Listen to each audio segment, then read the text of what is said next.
来的诈骗集团步数真多，佮利用加密货币来洗钱。即马警方是和业者合作，先将有问题的口罩动落来，成功将1000多万的钱砸落来，幸好32个受害者，也毋过嫌犯目前还被抓到。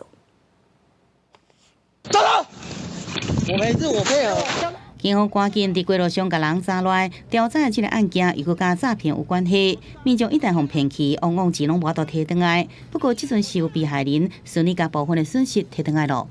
其实很开心的，因为至少就是可以把部分钱拿回来，骗了大概300-400万左右。我们的一些备用金啊，还有就是房子的一些款项等等。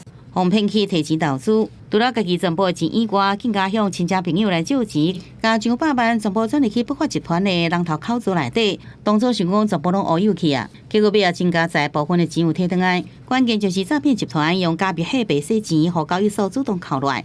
快进快出，或者是它比较有一些大额进出的话，这个的确我们在风险控制上面会去做一些参数上的调整。加密货币交易金一再变做洗钱的工具，警方找民间合作，凡是交易快入快速，也佮有大笔的金额出入，拢会被列做无正常。业者家己建立风险的控管，先冻结，再佮通报警方。最近一个月计，加32人损失了1100多万入回来。在访函被害人的同时呢，我们也同步的在查缉这些犯罪集团。甲损失摕回来果然是真好，不过源头的犯罪集团主嫌还未查到。总统赖清德进前阁讲重话，讲到破案的比例无够1成，警察还阁努力。像这言论讲话也引发基层警察的不满。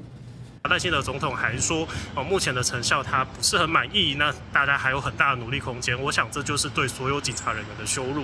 基层警察不满总统所讲的，强调刑案的侦查本来就局限，警察也毋是神仙，早起更加无完全是警察的责任。要求赖清德总统为讲出这言论，公开向全国警察来下失礼。记者综合报道。